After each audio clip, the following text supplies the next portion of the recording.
नमस्कार, आप देख रहे हैं पंजाब केसरी टीवी और मैं हूं आपके साथ दुशांत कुमार। संपूर्ण हिमाचल में सबसे पहले नजर डालते हैं अब तक की हेडलाइंस पर।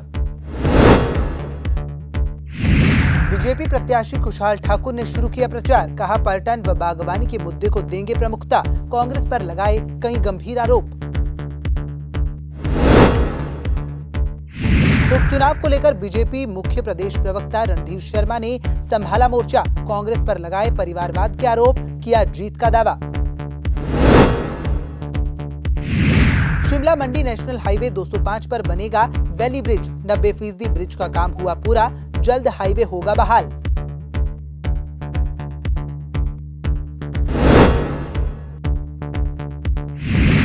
सिरमौर जिला में शिवालिक पर्वत की 11,000 फीट पर जल्द बनेगा हेलीपैड, सरकार ने 10 लाख रुपए की राशि की मंजूर।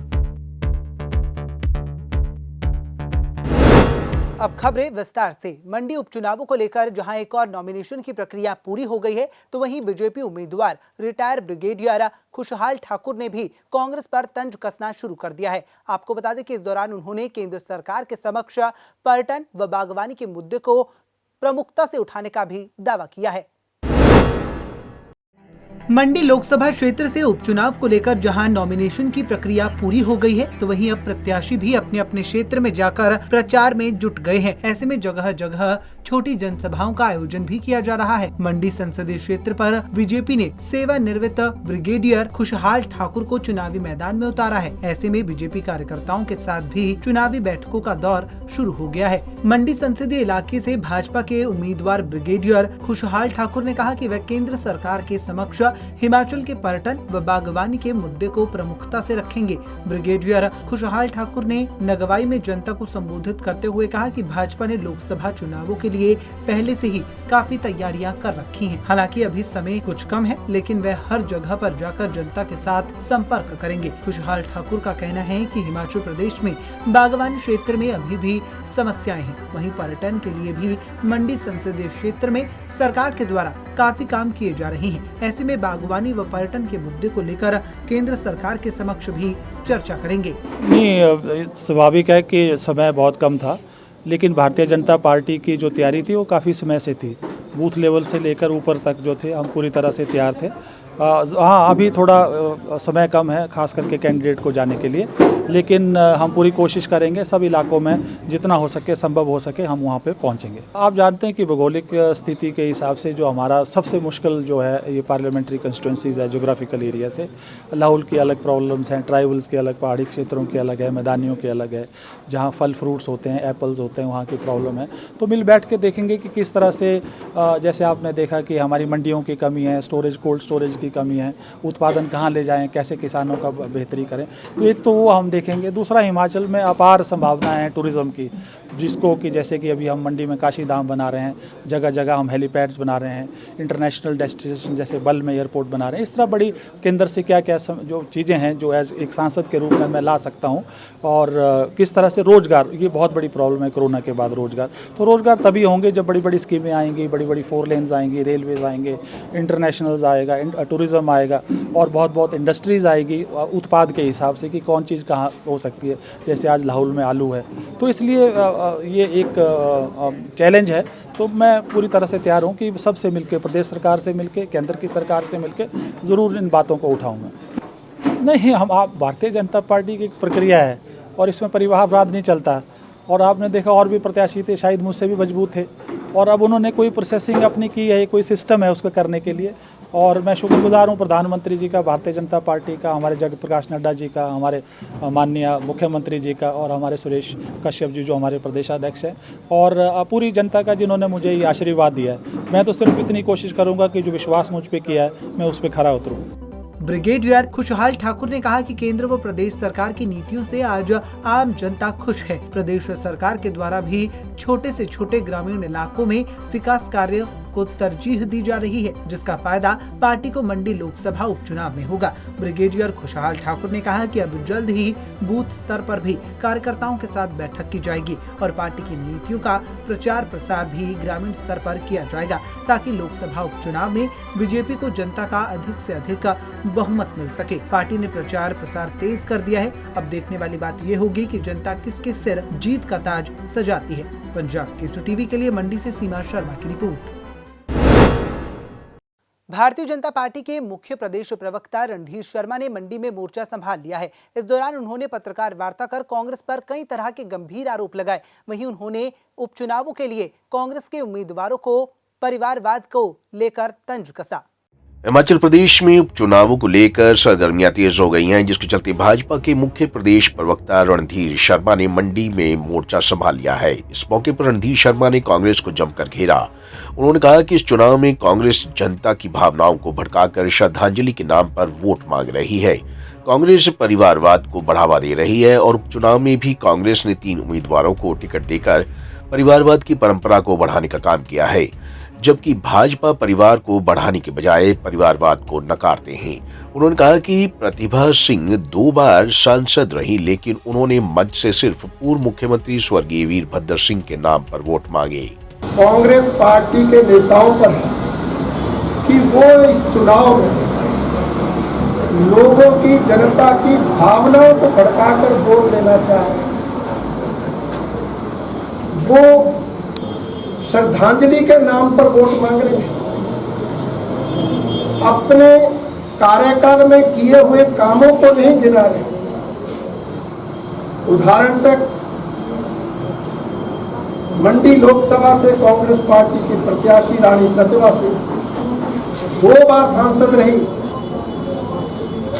तो पिछले कल नॉमिनेशन में भी हमने भाषण सुने। उन 2 कार्यकाल की कोई उपलब्धि वो गिना नहीं पाए, मात्र अपने दिवंगत पति राजा वीरभद्र सिंह जी की श्रद्धांजलि के नाम पर वोट मांगे। भाजपा प्रवक्ता रणधीर शर्मा यही नहीं रुके। उन्होंने कहा कि विक्रमादित्य सिंह को भी निशाने पर लिया। उन्होंने कहा कि विक्रमादित्य के बयान हिमाचल प्रदेश की संस्कृति को अपमानित कर रहे हैं। विक्रमादित्य नाटियों की तो आलोचना करते हैं और मंच पर जनता को मोटी मोटी गालियां निकालते हैं, जिसकी भाजपा कड़ी निंदा करती है। कांग्रेस पार्टी के नेता हिमाचल प्रदेश की संस्कृति का सम्मान करने की बजाय अपमान करते हैं। वो नाटी की तो आलोचना करते हैं, परंतु गालियां निकालने को प्रोत्साहित करते हैं, जबकि नाटी हमारी हिमाचल की संस्कृति की पहचान है। नाटी भाईचारे की पहचान, नाटी सामाजिक समरसता की पहचान, नाटी एकता का संदेश देती है। उसकी तो वो आलोचना करेंगे, परंतु मंच पर उनके विपक्ष के नेता जनता को गालियां निकालने के लिए प्रेरित कर रहे हैं, मोटी मोटी गालियां निकालने के लिए। ये कौन सी संस्कृति हिमाचल में कांग्रेस के नेता पैदा करना चाहते हैं, इसको वो स्पष्ट करें। और भारतीय जनता पार्टी इस तरह की जो उनकी राजनीति है, हिमाचल की संस्कृति का अपमान करने की, उसकी कड़ी निंदा करती है। दोनों ही राजनीतिक पार्टियों में आरोप प्रत्यारोप का खेल जारी रहेगा। वहीं उपचुनावों के मद्देनजर पार्टियां प्रचार में जुट गई हैं। भाजपा ने मंडी लोकसभा सीट पर रानी प्रतिभा सिंह के खिलाफ ब्रिगेडियर खुशहाल ठाकुर को चुनावी मैदान में उतारा है। वहीं भाजपा कांग्रेस को घेरने का कोई भी मौका नहीं छोड़ रही है। पंजाब केसरी टीवी के लिए मंडी से सीमा शर्मा की रिपोर्ट। प्रदेश में विधानसभा चुनाव में बहुजन समाज पार्टी अहम भूमिका निभाएगी। इसको लेकर तैयारियां शुरू कर दी गई हैं। ये बात बसपा के प्रदेश प्रभारी व पूर्व राज्यसभा सांसद अवतार सिंह ने बिलासपुर में पत्रवार्ता के दौरान कही। इस दौरान उन्होंने प्रदेश की सरकार को भी जमकर घेरा। कांग्रेस ले आई है, बहुजन समाज पार्टी एम्प्लॉयमेंट के मुद्दे पे इलेक्शन लड़ेगी। बहुजन समाज पार्टी जो समाज में भेदभाव है, ये जो सामाजिक परिवर्तन के मुद्दे पे इलेक्शन लड़ेगी। बहुजन समाज पार्टी जो किसान है, जिसको भारतीय जनता पार्टी ने गाड़ियों को नीचे कुचलना शुरू कर दिया है, देखिए, किसान को ये अन्नदाता कहते थे, मजदूर को तो पहले भी कुचलते थे। मजदूर की बात ना मीडिया सुनता था, ना कोई पॉलिटिकल पार्टी सुनती थी। उनको तो कुचला तो वहाँ ही छोड़ दिया। लेकिन अब जिसको अन्नदाता कहते थे, अब उसको भी गाड़ियों के नीचे कुचला जा रहा है। मैं समझता हूँ कि ये लोकतंत्र नहीं है, ये जोकतंत्र है, जो इस देश में इसके साथ सभी लोकतंत्र के हितैषियों को इकट्ठा होना पड़ेगा और वो बहुजन समाज पार्टी को एक विकल्प के तौर पे अब उसके साथ आकर के बदलाव के लिए आगे आना हो। सांस तक इस संकल्प को निभाया और उनके आंदोलन में से देश के सबसे बड़े प्रदेश उत्तर प्रदेश में बहुजन समाज पार्टी को सरकार बनाने का मौका मिला। आज जहां उनको श्रद्धांजलि भेंट करते वक्त ये संकल्प लिया गया कि हम हिमाचल की धरती पे भी उनके सपनों को साकार करेंगे और हिमाचल में भी बहुजन समाज पार्टी, भारतीय जनता पार्टी और कांग्रेस का डट के मुकाबला करेगी और 2022 में जो चुनाव आएगा तो बहुजन समाज पार्टी हिमाचल की सत्ता में दखल देगी। सर, में इस वक्त चल रही है सर? देखिए, इसको लेकर हमने बूथ स्तर तक 1 लाख जुझारू कार्यकर्ता को तैयार करने का जिम्मेदारी साथियों को दी है। वो हमारी टीम लगी हुई है कि हम उन सब लोगों को जो कांग्रेस और बीजेपी के शासन से समय समय के उनके शासन से दुखी हैं, हम उन सबको ये बता रहे हैं कि बहुजन समाज पार्टी आपके दुखों का अंत करेगी। बहुजन समाज पार्टी न निर्वैर है। इंटक के प्रदेशाध्यक्ष बाबा हरजीत सिंह आज बिलासपुर में राज्य स्तरीय कार्यकारिणी की घोषणा करने पहुंचे। इस दौरान उन्होंने उपचुनावों को लेकर हो रही तैयारियों पर चर्चा की, तो वहीं उन्होंने प्रदेश सरकार को भी जमकर घेरा। क्षेत्र लगते हैं, उसके अलावा 3 विधानसभा क्षेत्र जिसमें अर्की, जुब्बल कोटखाई और फतेहपुर कांगड़े का जो है, ये लगभग 20 विधानसभा क्षेत्रों में हम फ्रंट ऑर्गेनाइजेशन की तरफ से, हम अपने अपने संगठन की तरफ से इन 20 विधानसभा क्षेत्रों में अपने ऑब्जर्वर्स लगाएं और इन 20 विधानसभा क्षेत्रों में खुद स्टेट प्रेसिडेंट जो है वो टूर करेंगे और ये जो ऑब्जर्वर्स लगाए जाएंगे, इसके अलावा एक एक जो है ऑफिस इंचार्ज जो है वो कंट्रोल रूम शिमला में हर संगठन से जो है वो बैठेगा और वो कंट्रोल रूम शिमला से जो लगाए गए ऑब्जर्वर्स हैं उनकी मूवमेंट को और उनके द्वारा किए गए कार्यक्रमों को, उनके द्वारा किए गए प्रचार को या जो भी कार्यक्रम वो कॉन्स्टिट्यूंसी में कर रहे हैं, वो कोऑर्डिनेशन और समन्वय बनाने के प्रयास जो है वो वहाँ की ब्लॉक कांग्रेस कमेटी के साथ, जिला कमेटी के साथ और राज्य की कांग्रेस कमेटी के साथ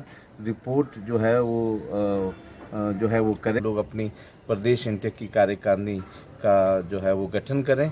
तो आज बिलासपुर में मैं इस कार्यकारिणी के गठन की घोषणा के लिए जो है यहाँ पे पहुँचा। इसके अलावा आज कुठेरा में हमारा जिला बिलासपुर का building and other construction worker union जो हमारी जो है स्टेट में कार्यरत है और जिसका हेडक्वार्टर बिलासपुर में है, ये बताना चाहूँगा कि बिलासपुर में ही कुठेरा में आज 6ठा ऑफिस हम जिला बिलासपुर का जो खोलने जा रहे हैं और मुझे उम्मीद है कि बड़ी संख्या में लोग जो है इस यूनियन के साथ जुड़ रहे हैं, इस यूनियन के माध्यम से बोर्ड के साथ जुड़ रहे हैं और हमारे कार्यकर्ता, हमारे इंटेक के लोग ठाकुर रूप सिंह जी की अगुवाई में, इनके नेतृत्व में जो है इनके साथियों के साथ, इनकी टीम के साथ यहाँ पे लाखों रुपए का बेनिफिट जो है वो बोर्ड के द्वारा उनको वर्कर्स को दिलाने का काम कर रहे हैं।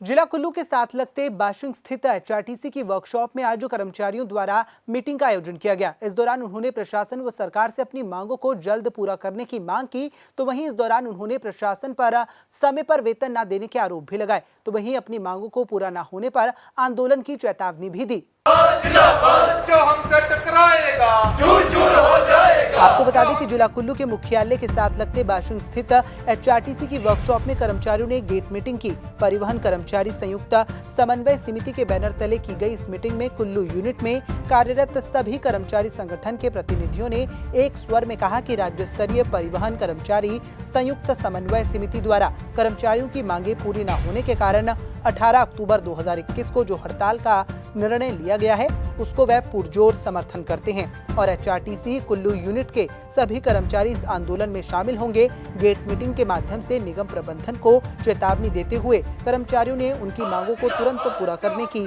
मांग की।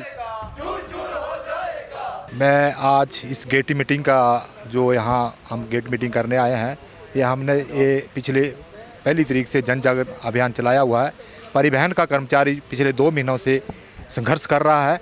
संघर्ष की वजह है हमारे जो ड्यूज ना मिलना, हमारे को कोई अच्छी सुविधा ना मिलना। हमने 21 सूत्रीय मांग पत्र जो है प्रबंधन को पिछले महीने सौंपा था। उसकी एवज में हमने 14 तारीख को एक विशाल धरना प्रदर्शन जो है मुख्यालय के बाहर शिमला में किया। उसमें हज़ारों की संख्या में परिवहन का कर्मचारी हिमाचल प्रदेश के कोने कोने से आया, लेकिन सरकार और प्रबंधन के कानों में जूं तक नहीं रहेगी। उसमें मैं आपको ड्यूज बताऊंगा कि 15% डीए, 13% आईआर, 35 महीना का ओवरटाइम नाइट और तरह तरह के एरियल जो हमारे पड़े हुए हैं। 20 मेलों के साथ छलावा किया गया और हर कैटेगरी को प्रताड़ित करना। इन 4 सालों में परिवहन का कर्मचारी इतना दुखी हो चुका है कि आज की डेट में मैं आपको आपके चैनल के माध्यम से बताना चाहता हूं कि 8 तारीख होने के बावजूद भी आज सैलरी का कोई नामो निशान तक नहीं है। तो निगम का कर्मचारी जो है वो बिल्कुल दुखी है। शिमला मंडी नेशनल हाईवे 205 पर बन रहा वैली ब्रिज का काम लगभग 90% पूरा हो चुका है, जिसको लेकर लगातार कार्य किया जा रहा है। आपको बता दें कि पिछले महीने हुई भारी बारिश के बाद ये पुल धंस गया था, जिसके बाद से ही लगातार कार्य किया जा रहा है। साथ ही आपको बताते चले कि बीती 14 सितंबर को भारी बारिश के चलते शिमला मंडी नेशनल हाईवे धंडल धंस गया था, जिसके बाद यहां वैली ब्रिज बनाने के लिए लोक निर्माण विभाग के कर्मचारी दिन रात डटे हुए हैं और अब इस वैली ब्रिज का काम 90% तक पूरा हो चुका है और जल्द ही इस हाईवे की बहाली की उम्मीद जताई जा रही है। विधिवत रूप से वैली ब्रिज निर्माण का कार्य शुरू किया। मैकेनिकल डिवीजन ढली यांत्रिक की जो टीम है, सरकारी जो हमारे टेक्नीशियन हैं, हमारे एसडीओज हैं, जेई हैं, उनकी ड्यूटी हमने यहाँ पर लगाई और यहाँ हमने 29 सितंबर को विधिवत रूप से यहाँ में अपना कार्य जो है शुरू किया। आज आप देख सकते हैं कि यहाँ हमने विभागीय तौर पर विभागीय कर्मचारियों की सहायता से पूरी निष्ठा और समर्पण से कार्य करते हुए, लोगों की समस्याओं को मद्देनजर रखते हुए, पूरी निष्ठा से काम करते हुए आज हमने 10 दिन के बाद लगभग 90% कार्य जो है इस ब्रिज का पूर्ण कर दिया है। शिमला के कच्ची घाटी में हुए हादसे के बाद भी नगर निगम की नींद नहीं खुली है। आपको बता दें कि शिमला टूटी कंडी में इस दौरान 25 फीट का डंगा गिरने के कगार पर है, लेकिन नगर निगम इस ओर ध्यान नहीं दे रहा है, जिसके चलते लोगों की परेशानी और डर बढ़ता जा रहा है। आपको बता दें कि कच्ची घाटी हादसे से नगर निगम ने अभी तक सबक नहीं लिया है। शायद नगर निगम किसी दूसरे हादसे के इंतजार में है। ऐसा हम इसीलिए कह रहे हैं क्योंकि राजधानी शिमला के टूटी कंडी में 25 फीट का डंगा गिरने की कगार पर है। दरअसल यहां पर एक भवन बनाया गया और भवन निर्माण के वक्त निकले मलबे को डंगे के अंदर ही भर दिया गया, जिसके बाद अब ये डंगा किसी भी समय गिर सकता है और वहीं इस डंगे को लेकर लोगों में खौफ बना हुआ है। तो वहीं लोग खौफ के साए में जीने को मजबूर हैं, लेकिन नगर निगम इस और बिल्कुल भी ध्यान नहीं दे रहा है। मेरे पीछे एक मकान बनाया गया है जिसके मलबा डंप किया गया एक आरसीसी वॉल के पीछे, जो कि 24 से 25 फीट की आरसीसी दी गई। ये काफ़ी समय से फूली हुई है। 1 महीने से ज़्यादा समय हो गया मुझे कंप्लेंट किए हुए। कमिश्नर ऑफिस में भी कंप्लेंट हुई है, एपी ब्रांच में भी कंप्लेंट कर चुका हूँ और अभी रिसेंटली जो कच्ची घाटी वाली घटना हुई है उसके बाद भी अगर सरकार इतनी सीरियसनेस को देखते हुए नहीं जाग रही है तो मेरे परिवार के लिए, आने वाले लोगों के लिए और यहाँ से कई परिवार ऐसे हैं जो इससे प्रभावित हैं और ये कभी भी ये घटना किसी दुर्घटना में घट सकती है।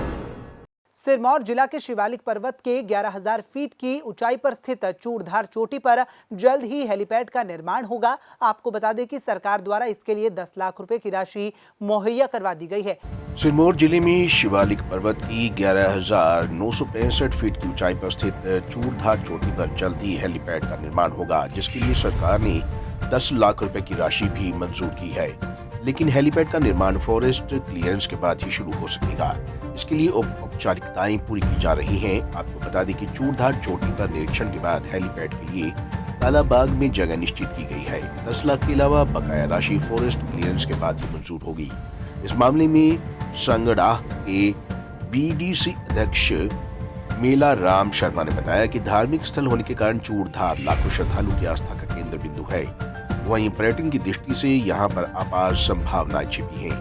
उन्होंने बताया कि हेलीपैड निर्माण के लिए 10 लाख की राशि एसडीएम चौपाल के पास पहुंच चुकी है, जबकि निर्माण शुरू होने के लिए फॉरेस्ट क्लियरेंस आनी अभी बाकी है, जिसका इंतजार किया जा रहा है। हाल ही में हमने ये जो हमारा शिवालिक पहाड़ियाँ हैं, इसमें सबसे ऊंची चोटी है चूड़धार, और चूड़धार हमारे उत्तरी भारत का बहुत प्रसिद्ध धार्मिक स्थल है, जहाँ चूड़ेश्वर महाराज का मंदिर है और पूरे सिरमौर जनपद के ग्राम देवता जो है हर साल वहाँ जाते हैं। तो चूड़धार जो है पर्यटन की दृष्टि से भी उभरे, क्योंकि धार्मिक तो वहाँ पे बहुत ज़्यादा लोग श्रद्धालु जाते हैं, लेकिन पर्यटन भी ऐसी सुंदर पहाड़ी पे जो है जाना चाहते हैं। तो हम चाहते हैं कि देश विदेश में जो है पर्यटन की दृष्टि से चूड़धार का नाम हो। तो वहाँ के लिए हमने सरकार से डिमांड की थी कि वहाँ हेलीपैड बनाया जाए। जैसे अब हमारा मणिमहेश है, तो मणिमहेश के लिए भरमौर से जो है हेलीकॉप्टर उड़ते हैं और वहाँ से मणिमहेश से 1 किलोमीटर पहले गौरीकुंड पे हेलीकॉप्टर उतरते हैं, वहाँ हेलीपैड बना हुआ है। तो उसी तरह जो है हमने एक जगह आइडेंटिफाई की है चूड़धार के पास, कालाबाग है वहाँ का नाम। जब सना के रास्ते से हम ऊपर जाते हैं तो कालाबाग एक ऐसी सीधी समतल जगह है, तो वो आइडेंटिफाई की है और सरकार ने उसके लिए 10 लाख रुपए की धनराशि जो है स्वीकृत भी कर दी है। वो 10 लाख रुपए एसडीएम चौपाल के पास पड़े हैं, लेकिन उसके लिए अतिरिक्त धनराशि तब उपलब्ध होगी जब उसके लिए थोड़ा अभी फॉरेस्ट की क्लियरेंस आनी बाकी है।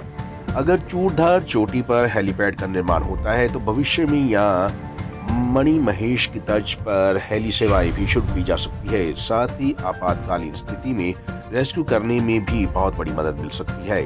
पंजाब केसरी टीवी के लिए नाहन से सतीश शर्मा की रिपोर्ट। कहते हैं कि माता के दरबार में हर मनोकामना पूरी होती है। इसी के चलते एक बड़ा उदाहरण बिलासपुर में भी देखने को मिला, जहां नैना देवी के दरबार में पहुंचा एक पंजाब का श्रद्धालु नंगे पैर मोहाली से माता के दरबार पहुंचा और इस दौरान उन्होंने माता के समक्ष अपनी मनोकामना रखी।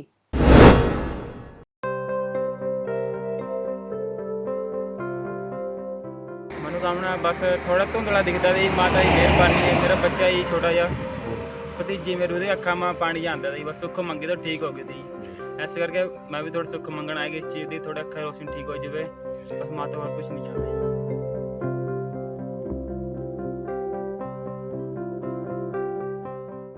कहते हैं कि मां नैना देवी के दरबार में मांगी गई हर मुराद पूरी होती है। बस ऐसा ही एक उदाहरण आज बिलासपुर में देखने को मिला, जहां मन में अपार श्रद्धा, पांव में छाले, दोपहर का समय और कठिन चढ़ाई चढ़कर एक ऐसा युवक भक्त जो मोहाली पंजाब से पैदल यात्रा करते हुए माता श्री नैना देवी के दरबार तक जा रहा था और मां के दरबार की दूरी लगभग अभी भी 10 किलोमीटर रह गई थी। हालांकि श्रद्धालु द्वारा कई किलोमीटर का सफर तय किया गया था और पैदल सफर तय करने के लिए उसे 3 दिन का समय लगा। युवा भक्त मनी का कहना है कि माता श्री नैना देवी ने उसकी छोटी भतीजी की आंखें ठीक की हैं। उसकी आंखों से पानी बहता था और उन्होंने माता नैना देवी जी से मन्नत मांगी थी। उसी मनोती के चलते उसकी भतीजी की आंखें ठीक हो गई, जिसके चलते अब वह अपने लिए ये यात्रा कर रहा है। श्रद्धालु ने बताया कि उसकी आंखों से थोड़ा धुंधला नजर आता है, जिसके चलते उसे ड्राइविंग करने में परेशानी होती है। इसीलिए उसने कठिन यात्रा की है ताकि माता रानी उसकी आंखों को ठीक कर दे। बस माता मेरी दुआ करे अखा की रोशनी ठीक हो जाए, ऐसे करके आई, क्योंकि मां नैना देवी आई हर एक नैन दी मुराद पूरी करती हर किसी दी। ऐसे कर सुखे चंडीगढ़ तो पैदल टुर के आ रहे, परसों निकले हैं, पहले चले दी, अज तीसरा दिन हो गया जी। बस अज मां नैना देवी को जाके दर्शन करांगे, झंडा चढ़ाओगे, अपनी सुख पूरी हो जाएगी, माता अपनी मेहरबानी दिखाई सकती। कितने किलोमीटर सफर किया? सफर चंडीगढ़ तो देख कितना हो गया, 3 दिन लगे। 3 दिन लगे।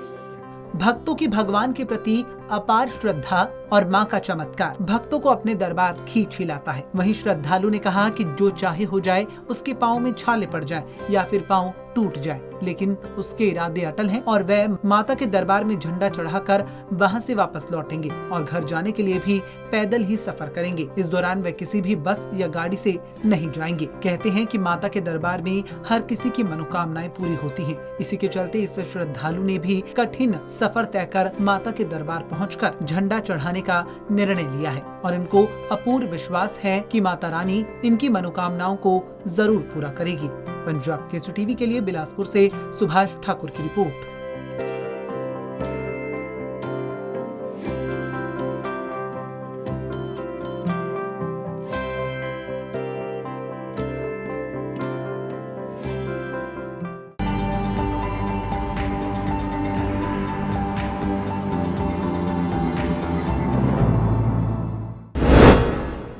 संपूर्ण हिमाचल में फिलहाल इतना ही। मुझे दीजिए इजाजत और देखते रहिए पंजाब केसरी टीवी। नमस्कार।